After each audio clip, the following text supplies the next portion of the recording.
Daily life in medieval England was a harsh and gritty affair for most people. The majority of the population lived in small villages, working as peasants tied to the land.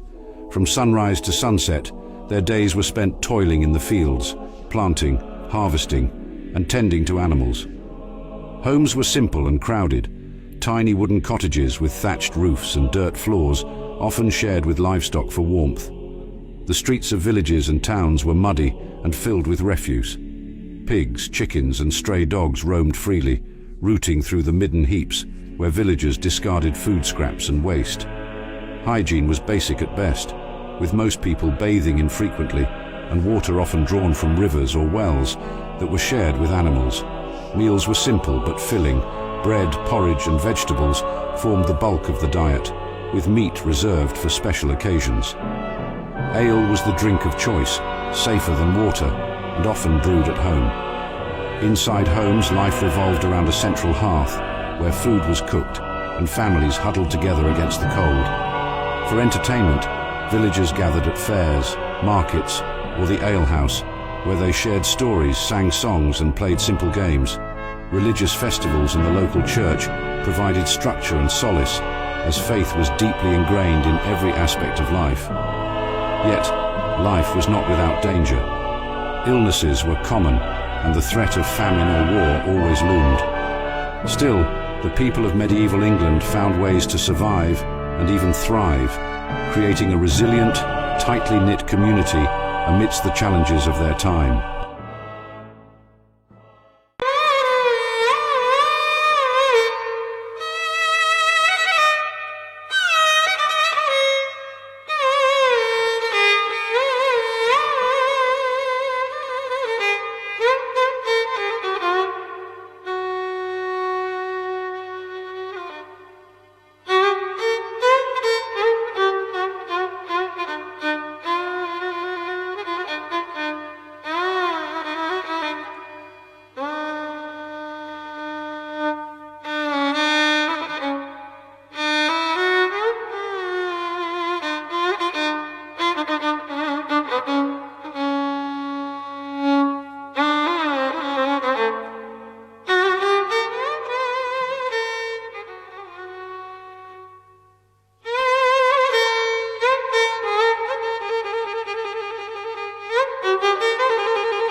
Jerusalem, one of the oldest and most significant cities in human history, has been a focal point of religion, politics, and culture for millennia.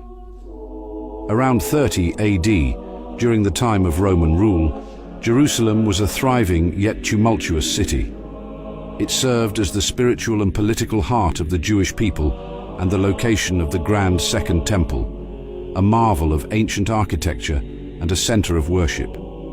The city was a bustling hub of trade and pilgrimage, with merchants selling goods in the crowded streets and pilgrims traveling from across the region to offer sacrifices at the temple.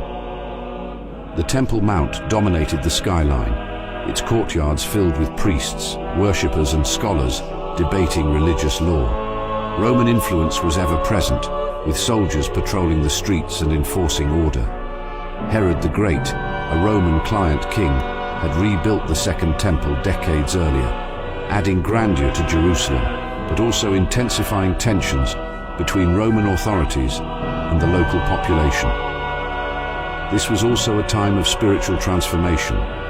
The teachings of Jesus of Nazareth began to spread, drawing followers and challenging traditional authority. His presence in Jerusalem during Passover led to events that would shape history, culminating in his crucifixion on the outskirts of the city.